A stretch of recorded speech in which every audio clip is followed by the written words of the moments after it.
ಕಲಿಕಾ ಹಬ್ಬದಿಂದ ವಿದ್ಯಾರ್ಥಿಗಳ ಓದು ಬರಹ ಮತ್ತು ಗಣಿತ ಪ್ರಾವೀಣ್ಯತೆ ವೃದ್ಧಿ. ಮಹೇಶ ಸಬ್ರದ ಸ್ಪಷ್ಟ ಓದು, ಶುದ್ಧ ಬರಹ ಮತ್ತು ಸರಳ ಗಣಿತದ ಪ್ರಾವೀಣ್ಯತೆಯನ್ನು ತೋರ್ಪಡಿಸಲು ಸೂಕ್ತ ವೇದಿಕೆಯಾಗಿ ಕಲಿಕಾ ಹಬ್ಬ ಕಾರ್ಯಕ್ರಮವನ್ನು ಆಚರಣೆ ಮಾಡಲಾಗುತ್ತಿದೆ ಎಂದು ಮಹೇಶ್ ಸಬ್ರದ್ ಕರ್ನಾಟಕ ರಾಜ್ಯ ಸರ್ಕಾರಿ ನೌಕರರ ಸಂಘದ ಉಪಾಧ್ಯಕ್ಷರು ಅಭಿಪ್ರಾಯಪಟ್ಟಿದ್ದಾರೆ. 2025 ಮತ್ತು 26ನೇ ಸಾಲಿನ ಕುಕ್ಕನೂರು ಗ್ರಾಮೀಣ ಕ್ಲಸ್ಟರ್ ಮಟ್ಟದ ಎಫ್ಎಲ್ಎನ್ ಕಲಿಕಾ ಹಬ್ಬ ಕಾರ್ಯಕ್ರಮವನ್ನು ಸರ್ಕಾರಿ ಹಿರಿಯ ಪ್ರಾಥಮಿಕ ಶಾಲೆ ಅಡೂರು ಗ್ರಾಮದಲ್ಲಿ ಶುಕ್ರವಾರ ಏರ್ಪಡಿಸಿದ್ದ ಕಲಿಕಾ ಹಬ್ಬ ಕಾರ್ಯಕ್ರಮದಲ್ಲಿ ಜ್ಯೋತಿ ಬೆಳಗಿಸುವ ಮೂಲಕ ಉದ್ಘಾಟನೆ ನೆರವೇರಿಸುವ ಮೂಲಕ ಮಾತುಗಳನ್ನಾಡುತ್ತಾ ಕಲಿಕೆಯ ಕಾಠಿಣ್ಯತೆ ಸುಲಭೀಕರಿಸಿ ವಿದ್ಯಾರ್ಥಿಗಳಿಗೆ ಕಲಿಸಲು ಎಫ್ಎಲ್ಎನ್ ಎಂಬಂತಹ ಇಲಾಖಾ ಯೋಜನೆಗಳಿಂದ ಕಲಿಕಾ ಮಟ್ಟವನ್ನು ಸುಧಾರಿಸುವುದರೊಂದಿಗೆ ವಾತಾವರಣ ಸೃಷ್ಟಿಯಾಗುತ್ತಿದೆ. ಸಂತಸದಾಯಕ ಕಲಿಕಾ ಈ ನಿಟ್ಟಿನಲ್ಲಿ ಶಿಕ್ಷಕರು ಹಾಗೂ ಇಲಾಖಾ ಅಧಿಕಾರಿಗಳು ಕಾರ್ಯೋನ್ಮುಖರಾಗಿದ್ದರು. ಇದರೊಂದಿಗೆ ಸಮುದಾಯದ ಸಹಭಾಗಿತ್ವ ಮತ್ತು ಸಹಕಾರ ಅತ್ಯಮೂಲ್ಯವಾಗಿದೆ ಎಂದರು.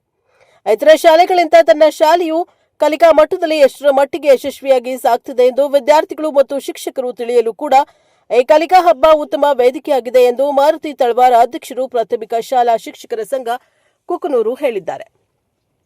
ಪ್ರಾಸ್ತಾವಿಕ ನುಡಿಯನ್ನ ಸಿಆರ್ಪಿ ಪೀರ್ಸಾಬ್ ದಪೇದಾರ ಮಾತನಾಡಿ, ಶಿಕ್ಷಣವೆಂದರೆ ಕೇವಲ ಪಾಠ ಪುಸ್ತಕಗಳ ಜ್ಞಾನವಲ್ಲ, ಅದು ಮಗುವಿನ ಆತ್ಮವಿಶ್ವಾಸವನ್ನ ಬೆಳೆಸುವ ಶಕ್ತಿ, ಅವನ ಭವಿಷ್ಯವನ್ನ ರೂಪಿಸುವ ದೀಪವಾಗಿದೆ. ಎಂದು ನಾವು ನೋಡುತ್ತಿರುವ ಈ ಎಫ್ಎಲ್ಎನ್ ಕಲಿಕಾ ಹಬ್ಬ ಮಕ್ಕಳಲ್ಲಿ ಮೂಲ ಓದು, ಬರವಣಿಗೆ ಮತ್ತು ಗಣಿತದ ಬಲಿಷ್ಠ ಅಡಿಪಾಯವನ್ನು ನಿರ್ಮಿಸುವ ಅತ್ಯಂತ ಮಹತ್ವದ ಪ್ರಯತ್ನವಾಗಿದೆ.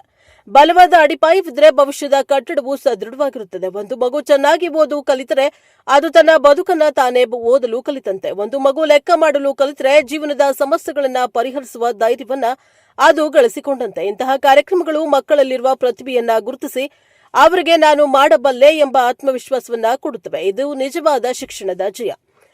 ಗಣ್ಯಮಾನ್ಯರೇ, ನಿಮ್ಮ ಮಾರ್ಗದರ್ಶನ, ಆಶೀರ್ವಾದ ಮತ್ತು ಬೆಂಬಲ ಈ ರೀತಿಯ ಶಿಕ್ಷಣಾತ್ಮಕ ಚಟುವಟಿಕೆಗಳಿಗೆ ಬಲವಾಗಬೇಕು. ಶಾಲೆ, ಮನೆ ಮತ್ತು ಸಮಾಜ ಒಟ್ಟಾಗಿ ಕೈಜೋಡಿಸಿದಾಗ ಮಾತ್ರ ಮಕ್ಕಳ ಭವಿಷ್ಯ ಬೆಳಗುತ್ತದೆ. ನಾವು ಇಂದು ಮಕ್ಕಳಲ್ಲಿ ಒಂದು ಚಿಕ್ಕ ಬೆಳಕು ಹುಚ್ಚಿದ್ರೆ ಅದೇ ಬೆಳಕು ನಾಳೆ ಸಮಾಜವನ್ನ ಬೆಳಗಿಸುತ್ತದೆ. ಮಕ್ಕಳ ಕಲಿಕೆಯನ್ನ ಹಬ್ಬದಂತೆ ಆಚರಿಸುವ ಈ ಸಾರ್ಥಕ ಪ್ರಯತ್ನ ನಿರಂತರವಾಗಿ ಮುಂದುವರಿಯಲಿ ಎಂಬ ಆಶಯ ವ್ಯಕ್ತಪಡಿಸಿದ್ದಾರೆ. ವೀರಣ್ಣ ಚೌಡೆ ಎಸ್ಡಿಎಂಸಿ ಅಧ್ಯಕ್ಷರು ಮಾತನಾಡಿ, ಇದು ಗ್ರಾಮದಲ್ಲಿ ಮಕ್ಕಳಿಗೆ ಇಂತಹ ಕಲಿಕಾ ಕಾರ್ಯಕ್ರಮವನ್ನು ಹಮ್ಮಿಕೊಂಡಿದ್ದು ತುಂಬಾ ಸಂತೋಷವೆನಿಸುತ್ತದೆ. ಕಲಿಕೆಯಿಂದ ಹಿಂದುಳಿದ ಮಕ್ಕಳು ಕಲಿಯಲು ಉತ್ತಮ ವೇದಿಕೆಯನ್ನ ಕಲ್ಪಿಸಿಕೊಟ್ಟ ಇಲಾಖೆಯವರಿಗೆ ಧನ್ಯವಾದಗಳನ್ನು ತಿಳಿಸಿದ್ದಾರೆ. ಅಡೂರು ಗ್ರಾಮದ ಮುಖಂಡರು ಹಾಗೂ ಹಿರಿಯರು ದೇವೇಂದ್ರಪ್ಪ ಶಿರೂರು ಮಾತನಾಡಿ, ಮನುಷ್ಯನಾಗಿ ಜನ್ಮ ತಾಳಿದ ಮೇಲೆ ಸಾರ್ಥಕ ಬದುಕನ್ನ ನಡೆಸಬೇಕು. ವಿದ್ಯಾರ್ಥಿ ಜೀವನದಲ್ಲಿ ಏನಾದರೂ ಸಾಧಿಸುವ ಮೂಲಕ ಜೀವನ ಸಾರ್ಥಕತೆ ಪಡಿಸಿಕೊಳ್ಳಬೇಕು ಎಂದು ವಿದ್ಯಾರ್ಥಿಗಳಿಗೆ ಹೇಳಿದ್ದಾರೆ. ಸ್ವಾಗತ ನಿರೂಪಣೆಯನ್ನ ಶಿಕ್ಷಕ ಕಲ್ಮೇಶ್ ಹಿರೇಮಠ್ ನೆರವೇರಿಸಿದ್ದಾರೆ. ಅಕ್ಕಮಹಾದೇವಿ ಅಧಿಕಾರಿ ಶಿಕ್ಷಕಿ ಕಾರ್ಯಕ್ರಮದ ವಂದನಾರ್ಪಣೆಯನ್ನ ನೆರವೇರಿಸಿದರು. ಈ ಸಂದರ್ಭದಲ್ಲಿ ಸಂಗಪ್ಪ ಕಿಂದ್ರಿ, ಮುಖ್ಯೋಪಾಧ್ಯಾಯರು ಲಿಂಗರೆಡ್ಡಪ್ಪ ಕರಮುಡಿ, ಸಿದ್ದನಗೌಡ ರಬ್ಬನಗೌಡ, ಪಿಡಿಒ ಶಾಂತಾ ಹಿರೇಮಠ್, ಮಹಿಳಾ ಕಾರ್ಯದರ್ಶಿ ಪ್ರಭು ವಕ್ಲದ್, ಪ್ರಭು ಶಿವನಗೌಡ, ಉಮೇಶ್ ಕಂಬಳಿ, ಅಬ್ದುಲ್ ಕಲೀಲ್, ಸಂಗಪ್ಪ ರಾಜೂರು, ರಾಜಶೇಖರ ಹಿರೇಮಠ, ನಾಗರಾಜ್ ಹನಸಿ, ಶಿವಕುಮಾರ್ ಮುತ್ತಾಳ, ಮಹೇಶ ಬೈದವಟ್ಟಿ, ಸಂಗಪ್ಪ ಕೊಪ್ಪದ್, ಪ್ರಭುರಾಜ್ ಮುತ್ತಾಳ, ಚಾಂದ ಹುಸೇನ್ ಮುಕ್ಕಪ್ಪನವರ್, ಮಾವನೇಶ್ ಪತ್ತಾರ್, ರಮೇಶ್ ನಾಗೋಜಿ, ಫಕೀರಪ್ಪ ಚಲ್ವಾದಿ, ಕೊಟ್ರೇಶಿ ಗೋಂದೆ, ಶರಣಪ್ಪ ತುಂಡಿಹಾಳ್, ಸುರೇಶ್ ಹೊಸಮನಿ, ಯಮನೂರಪ್ಪ ನಾಯ್ಕ ಹಾಗೂ ಗ್ರಾಮದ ಹಿರಿಯರು, ಮುಖಂಡರು ಮತ್ತು ಎಸ್ಡಿಎಂಸಿ ಅಧ್ಯಕ್ಷರು, ಉಪಾಧ್ಯಕ್ಷರು, ಸರ್ವ ಸದಸ್ಯರು, ಗ್ರಾಮ ಪಂಚಾಯತಿ ಸದಸ್ಯರುಗಳು, ಗ್ರಾಮದ ಹಿರಿಯರು, ವಿದ್ಯಾರ್ಥಿಗಳು ಇತರರು ಹಾಜರಿದ್ದರು. Bureau report, Chennayya Hiremath, Prajaprabha TV, Kukkanur. ಗುಣಮಟ್ಟದ ಶಿಕ್ಷಣವನ್ನು ನಾವು ಈ ರೀತಿಯಾಗಿರ್ತಕ್ಕಂಥ ಹಲವಾರು ಕಾರ್ಯಕ್ರಮಗಳನ್ನು ಏರ್ಪಡಿಸ್ತಾ ಇದ್ದಾರೆ. ಈ ಕಾರ್ಯಕ್ರಮದ ಮೂಲ ಉದ್ದೇಶ ಕಲಿಕೆಯಲ್ಲಿ ಅತ್ಯಂತ ಹಿಂದುಳಿದಿರುವಂತಹ ಮಕ್ಕಳು, ಆ ಮಕ್ಕಳನ್ನ ಎಫ್ಎಲ್ಎನ್ ಕಲಿಕೆಗೆ ಒಳಪಡುವಂತಹ ಮಕ್ಕಳು ಅಂತಂದು ಕರೀತಾರೆ. ನಾವು ಆ ಮಕ್ಕಳನ್ನ ಈ ಮೊದಲೇ ಗುರುತಿಸಿದ್ದು. ನಾವು ಯಾವ ಮಗುವಿಗೆ ಸರಿಯಾದ ರೀತಿಯಲ್ಲಿ ಸ್ಪಷ್ಟವಾಗಿ ಅಕ್ಷರಗಳನ್ನ ತಪ್ಪಿಲ್ಲದ ಹಾಗೆ ಓದುವಂತಹ, ಬರೆಯುವಂತಹ ಮಕ್ಕಳನ್ನ ಬಿಟ್ಟು ಯಾವ ಮಗುವಿಗೆ ಓದಕ್ಕೆ ಬರಲು, ಸರಿಯಾದ ರೀತಿಯ ಅಕ್ಷರಗಳನ್ನು ಗುರುತಿಸಕ್ಕೆ ಬರಲು, ಸರಿಯಾದ ರೀತಿಯೊಳಗ ಅಂಕಿಗಳನ್ನ ಗುರುತಿಸಕ್ಕೆ ಬರಲು, ಆ ಮಕ್ಕಳನ್ನ ನಾವು ಏನ್ ಮಾಡ್ತೀವಿ ಅಂತಂದ್ರೆ ಒಂದು ಗುಂಪನ್ನಾಗಿ ಮಾಡಿ ಆ ಗುಂಪುಗಳಿಗೆ ವಿಶೇಷವಾಗಿರ್ತಕ್ಕಂಥ ಬೋಧನೆಗಳನ್ನು ಮಾಡ್ತಾ ಆ ಮಕ್ಕಳು ಕೂಡ ಕಲಿಕೆಯಲ್ಲಿ ಪ್ರಗತಿಯನ್ನು ಹೊಂದಿರುವಂತಹ ಮಕ್ಕಳ ಜೊತೆಗೆ ಬೆಳವಣಿಗೆ ಆಗತಕ್ಕಂಥ ನಾವು ಇಲ್ಲಿವರೆಗೆ ಆ ಮಕ್ಕಳಿಗೆ ಬೋಧನೆಯನ್ನು ಮಾಡ್ತಾ ಬಂದಿದ್ದೇವೆ. ಆ ಮಕ್ಕಳು ಇವತ್ತು ಎಷ್ಟರ ಮಟ್ಟಿಗೆ ಪ್ರಗತಿಯನ್ನು ಸಾಧಿಸಿದ್ದಾರೆ, ಆ ಸಾಧನೆಯನ್ನ ಹೊರಗಚ್ಚಬೇಕಂತಂದ್ರ ಆ ಮಕ್ಕಳಿಗಾಗಿನ ಒಂದು ಹಬ್ಬವನ್ನ ಏರ್ಪಡಿಸೋಣ. ಆ ಮಕ್ಕಳಲ್ಲಿರ್ತಕ್ಕಂಥ ಸ್ಪಷ್ಟವಾಗಿ ಓದು, ಇವತ್ತು ಓದುವ ಗಟ್ಟಿಯಾಗಿ ಓದುವಂತ ಒಂದು ಕಾರ್ಯಕ್ರಮ ಇದೆ. ಸ್ಪಷ್ಟವಾಗಿ ಶುದ್ಧವಾಗಿ ಬರೆಯುವಂತ ಬರವಣಿಗೆ ಒಂದು ಕಾರ್ಯಕ್ರಮ ಇದೆ, ಲೆಕ್ಕಗಳನ್ನ ಮಾಡುವ ಕಾರ್ಯಕ್ರಮ ಇದೆ, ಚಿತ್ರಗಳನ್ನು ಬಿಡಿಸುವ ಒಂದು ಕಾರ್ಯಕ್ರಮ ಇದೆ, ಮೇಲೆ ಅವರು ಅನಾವರಣ ಮಾಡ್ತಕ್ಕಂಥ ಒಂದು ಕಾರ್ಯಕ್ರಮ ಇದೆ. ಹೀಗಾಗಿ ಎಲ್ಲ ಮಕ್ಕಳು ಕೂಡ ಸಮಾನವಾದ ಶಿಕ್ಷಣವನ್ನು ಪಡಿಬೇಕು, ಉತ್ತಮವಾಗಿರ್ತಕ್ಕಂಥ ಶಿಕ್ಷಣವನ್ನು ಪಡಿಬೇಕು ಅಂತಕ್ಕಂಥದ್ದು ಸರ್ಕಾರ ಮತ್ತು ಇಲಾಖೆಯ ಒಂದು ಮಹಾದಾಸೆ. ಹೀಗಾಗಿ ಈ ಕಾರ್ಯಕ್ರಮವನ್ನು ಆಯೋಜನೆ ಮಾಡ್ತಾ ಇದೆ. ಜೊತೆಗೇನೆ ಈ ಕಾರ್ಯಕ್ರಮದೊಳಗೆ ಏನು ಬರ್ತಾವೆ ಎಲ್ಲ ನಾವು ಭಾರತೀಯ ಸಂಸ್ಕೃತಿಗೆ ಸಂಬಂಧಪಟ್ಟಂತೆ ಇವೆ. ಪ್ರಾಥಮಿಕ ನಮಗೆ ಮಹೇಶ್ ಸಬ್ರಸ್ ಅವರು ಹೇಳಿದ್ರು, ಈಗಾಗಲೇ ನಾವು ಆಧುನಿಕ ಜೀವನಕ್ಕೆ ಒಳಪಟ್ಟು ನಮ್ಮ ಭಾರತೀಯ ಸಂಸ್ಕೃತಿಯನ್ನ, ಕಲೆಯನ್ನ, ಸಾಹಿತ್ಯವನ್ನು ನಾವು ಮರಿತಾ ಇದ್ದೇವೆ. ಅವೆಲ್ಲವೂ ಕೂಡ ಪುನರುಜ್ಜೀವನ ಆಗ್ಬೇಕಂತಂದ್ರೆ ಎಲ್ಲಿಂದ ಪ್ರಾರಂಭ ಆಗ್ಬೇಕು ಅಂತಂದ್ರೆ ಅದು ಪ್ರಾಥಮಿಕ ಶಾಲಾ ಹಂತದಿಂದಲೇ ಪ್ರಾರಂಭ ಆಗ್ಬೇಕು ಅಂತಕ್ಕಂಥದ್ದು ಒಂದು ಸರ್ಕಾರದ ಒಂದು ಇಲಾಖೆಯ ಒಂದು ಮಹದಾಸೆ. ಹೀಗಾಗಿ ಇಂತಹ ಚಟುವಟಿಕೆಗಳು ಮಕ್ಕಳಲ್ಲಿ ಅದು ವಿಶೇಷವಾಗಿ ಪ್ರಾಥಮಿಕ ಹಂತದಿಂದಲೇ ಅವು ಪ್ರಾರಂಭ ಆಗಬೇಕು ಅನ್ನೋ ಕಾರಣಕ್ಕಾಗಿ ಇಂಥ ಚಟುವಟಿಕೆಗಳನ್ನು ಸರ್ಕಾರ ಆಯೋಜನೆ ಮಾಡುತ್ತೆ. ಆ ಸರ್ಕಾರದ ಮಹದಾಸೆಯಿಂದಾಗಿ ಒಂದು ದಿವಸ ನಾವು ಈ ಕಾರ್ಯಕ್ರಮವನ್ನು ಮಾಡ್ತಾ ಇದ್ದೇವೆ. ಬಹಳ ಉತ್ತಮವಾಗಿರ್ತಕ್ಕಂಥ ಕಾರ್ಯಕ್ರಮ. ವೇದಿಕೆ ಮೇಲೆ ಮಕ್ಕಳು ತಮ್ಮ ಪ್ರತಿಭೆಯನ್ನು ಅನಾವರಣ ಮಾಡಲಿ.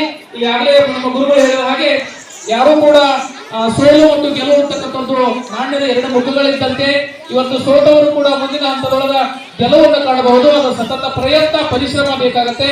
ಆ ನಿಟ್ಟಿನೊಳಗ ಮಕ್ಕಳೆಲ್ಲರೂ ಕೂಡ ಉತ್ತಮವಾಗಿರ್ತಕ್ಕಂಥ ಕಲಿಕೆಯನ್ನ, ಶಿಕ್ಷಣವನ್ನ ಪಡೆದು ನೀವು ಕೂಡ ಉತ್ತಮ ವಿದ್ಯಾರ್ಥಿಗಳಾಗಲಿ ಅಂತಕ್ಕಂಥ ಆಶಾಭಾವನೆಯನ್ನು ವ್ಯಕ್ತಪಡಿಸಿ ನನಗೆ ಮಾತನಾಡೋದಕ್ಕೆ ಅವಕಾಶ ಮಾಡಿಕೊಡ್ತಕ್ಕಂಥ ವೇದಿಕೆ ಮೇಲೆ ಇರ್ತಕ್ಕಂಥ ಎಲ್ಲ ಗಣ್ಯಮಾನ್ಯರಿಗೆ ವಂದಿಸಿ ನಾನು ಎರಡು ಮಾತುಗಳನ್ನು ಮುಗಿಸ್ತಾ ಇದ್ದೇನೆ. ನಮಸ್ಕಾರ.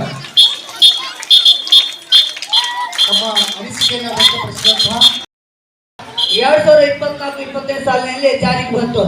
ಇದರ ಉದ್ದೇಶ ರಾಷ್ಟ್ರೀಯ ಶಿಕ್ಷಣ ನೀತಿ 2026ರಲ್ಲಿ ಮಕ್ಕಳು, ದಯವಿಟ್ಟು ಮಕ್ಕಳು ಶಾಂತಿಯಿಂದ ಇರಬೇಕು. ಯಾಕೆ ಬಂತಪ್ಪ ಅಂತಂದ್ರ 2020 ರಾಷ್ಟ್ರೀಯ ನೀತಿ ಶಿಕ್ಷಣ ನೀತಿ ಅಡಿಯಲ್ಲಿ ಎಲ್ಲಾ ಮಕ್ಕಳು ಮೂಲ ಓದು, ಮೂಲ ಬರವಣಿಗೆ ಹಾಗೂ ಸರಳ ಲೆಕ್ಕಾಚಾರ ಮಾಡತಕ್ಕಂಥ ಒಂದು ಕನಿಷ್ಠ ಕಲಿಕೆ ಮಕ್ಕಳಿಗೆ ಆಗಬೇಕು ಅನ್ನೋ ನಿಟ್ಟಿನಲ್ಲಿ ಈ ಕಾರ್ಯಕ್ರಮವನ್ನ ಕಳೆದ ವರ್ಷ ಜಾರಿ ಮಾಡಲಾಗಿದೆ. ಅದೇ ರೀತಿಯಾಗಿ ಈ ವರ್ಷ ಈ ಒಂದು ಪುತ್ತೂರು ಗ್ರಾಮೀಣ ಕ್ಲಸ್ಟರ್ ಮಟ್ಟದಲ್ಲಿ ಈ ಒಂದು ಗ್ರಾಮದ SMC ಅಧ್ಯಕ್ಷರನ್ನ, ಉಪಾಧ್ಯಕ್ಷರನ್ನ, ಸರ್ವ ಸದಸ್ಯರನ್ನ, ಸಿಬ್ಬಂದಿಯವರ ಮುಖ್ಯೋಪಾಧ್ಯಾಯರನ್ನ ಕೇಳ್ಕೊಂಡಾಗ ಬಹಳ ತುಂಬ ಹೃದಯದ ಈ ಕಾರ್ಯಕ್ರಮವನ್ನು ಮಾಡಿಕೊಡ್ತೇವೆ ಅಂತೇಳಿ ಒಂದೇ ಮಾತಿನಲ್ಲಿ ಹೇಳಿದರು. ಅದೇ ರೀತಿ ಬಹಳ ಅಚ್ಚುಕಟ್ಟಾಗಿ ಕೂಡ ವ್ಯವಸ್ಥೆಯನ್ನು ಮಾಡಿದ್ದಾರೆ. ಹಾಗಾಗಿ ಇಲಾಖೆ ಪರವಾಗಿ ನಾನು ಅವರಿಗೆ ಅನಂತ ಧನ್ಯವಾದ ಬಂಧುಗಳೇ. ಇಂದು ನಾವು ನೋಡ್ತಿರ್ತಕ್ಕಂಥ ಈ ಮಕ್ಕಳ ಹೆಬ್ಬೆಲ್ಲ ಕಲಿತ ಹಬ್ಬ ಈಗಾಗಲೇ ಹೇಳಿದಾಗೆ ಅವರ ಮೂಲ ಓದು, ಬರವಣಿಗೆ, ಸರಳ ಲೆಕ್ಕಾಚಾರಗಳನ್ನ, ಬಲಿಷ್ಠ ಅಡಿಪಾಯವನ್ನು ಸ್ವಂತ ಬುನಾದಿ ನಿರ್ಮಿಸ್ತಕ್ಕಂಥ ಮಹತ್ವಪೂರ್ಣವಾಗಿರ್ತಕ್ಕಂಥ ಈ ಹಬ್ಬವೇ. ಹೇಗೆ ನಾವು ಭವಿಷ್ಯದ ಕಟ್ಟಡವನ್ನು ಸುಮಂತವಾಗಿ ಕಟ್ಟಿದರೆ ಹೇಗೆ ಆ ಒಂದು ಕಟ್ಟಡ ನಿಲ್ಲುತ್ತದೆ, ಆ ಮಕ್ಕಳಿಗೆ ಈ ಒಂದು ಬಲಿಷ್ಠವಾಗಿರ್ತಕ್ಕಂಥ ಓದು, ಬರ, ಲೆಕ್ಕಾಚಾರ ನಾವು ಮಾಡಿದಪ್ಪ ಅಂತಂದ್ರೆ ಅವರಿಗೆ ಅತ್ಯುತ್ತಮವಾಗಿರ್ತಕ್ಕಂಥ ಒಂದು ಕಲಿಕೆ. ಇಲ್ಲಿ ಮಕ್ಕಳ ಕಲಿಕೆ ಪ್ರಗತಿಯನ್ನು ನೋಡಲು ಪೋಷಕರಿಗೆ ಅನುಕೂಲವಾಗಿರ್ತಕ್ಕಂಥ ವೇದಿಕೆ ಆಗಿದೆ. ಜೊತೆಗೆ ಮಕ್ಕಳ ಒಂದು ಕಲಿಕೆ ಹೇಗಾಗಿದೆ ಅಂತ ನಮ್ಮ ಶಿಕ್ಷಕರಿಗೆ ಬೋಧನಾ ಮೌಲ್ಯಮಾಪನ ಫಲಿತಾಂಶವೂ ಆಗಿದೆ. ಅದೇ ರೀತಿಯಾಗಿ ಮಕ್ಕಳಿಗೆ ಈ ಒಂದು ಕಲಿಕೆಯಲ್ಲಿ ಆತ್ಮವಿಶ್ವಾಸವನ್ನ ಬರೇ ಪಠ್ಯಪುಸ್ತಕ ಇಟ್ಕೊಂಡು ಓದೋದಲ್ಲ, ಇಲ್ಲಿ ಅವರಿಗೆ ಆತ್ಮವಿಶ್ವಾಸ ಮೂಡಿಸ್ತಕ್ಕಂಥ ಒಂದು ಶಕ್ತಿ ಇರ್ತಕ್ಕಂಥ ಈ ಹಬ್ಬ ಆಗೈತೆ. ಅವರ ಒಂದು ಕ್ರಾಫ್ಟ್ ವರ್ಕ್ ಇರ್ಬೋದು, ಅವರ ಒಂದು ಇದಿರ್ಬೋದು, ಬಹಳ ಅತ್ಯುತ್ತಮವಾಗಿರ್ತಕ್ಕಂಥ ಒಂದು ಹಬ್ಬ ಅಂತಂದ್ರೆ ಈ ಒಂದು ಕಲಿಕಾ ಹಬ್ಬ. ಇದರ ಪೂರಕವಾಗಿ ಪ್ರತಿ ವರ್ಷ ನಾವು ಮಕ್ಕಳ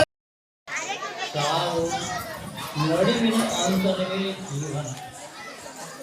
ಈ ಬದುಕು ಕಲಿಬೇಕಾದ್ರೆ ಹೆಂಗ ಕಲಿಬೇಕು, ಹೆಂಗ ಮಾಡಬೇಕು ಅನ್ನೋದ ಒಂದು ಅರ್ಥ. ಯಾರೂ ದಡ್ಡರಲ್ಲ. ನನ್ನ ದೃಷ್ಟಿಯಲ್ಲಿ ನಿಮ್ಮೆಲ್ಲರಲ್ಲಿ ಪ್ರತಿಭೆ ಇದೆ. ಪ್ರತಿಯೊಬ್ಬ ಬಾಲಕ ಬಾಲಕರಿಗೆ ಇದೆ. ಇದನ್ನು ಗುರುತಿಸೋದಕ್ಕಾಗಿಯೇ ಈ ಒಂದು ಕಾರ್ಯಕ್ರಮವನ್ನು ಸರ್ಕಾರ ಪ್ರಾರಂಭ ಮಾಡೈತಿ. ಯಾವತ್ತು ಗುರುಮಾತೆಯರೇ ಹಾಗೂ ಈ ಶುಭ ಸಮಾರಂಭದಲ್ಲಿ ಈ ವೇದಿಕೆಯ ಮೇಲೆ ಆ ಅತ್ಯುನ್ನರಾಗಿರ್ತಕ್ಕಂಥ ತಮ್ಮೆಲ್ಲರಿಗೂ ಅನೇಕ ವಂದನೆಗಳನ್ನು ಅರ್ಪಿಸಿ, ಅದೇ ರೀತಿಯಾಗಿ ಈ ಕಾರ್ಯಕ್ರಮ ಶಾಲೆಯ ಅಂದ್ರೆ ಇದು ಸಣ್ಣಗಳ ಹಬ್ಬ ಇದ್ದಂಗೆ ಅಲ್ಲ, ಅದೇ ಎಲ್ಲರೂ ದೊಡ್ಡವರು ಸಣ್ಣವರು ಎಲ್ಲರೂ ಮಾಡ್ತಕ್ಕಂಥ ಹಬ್ಬಗಳಿದೆ. ಅದಕ್ಕೆ ಕಲಿಕಾ ಹಬ್ಬ ಅಂತ ಹೇಳಿ ನಮ್ಮ ಶಾಲೆಯ ಇದು ನಮ್ಮ ಎಟುಕೋಟಾದಂತ ಸಹಕಾರ ನೀಡಬೇಕೆಂದು ತಮ್ಮಲ್ಲಿ ವಿಧಿಸಿಕೊಳ್ಳುತ್ತೇವೆ. ನನ್ನ ಮಾತನ್ನು ಮುಗಿಸ್ತೇನೆ. ಜೈ ಹಿಂದ್, ಜೈ ಕರ್ನಾಟಕ.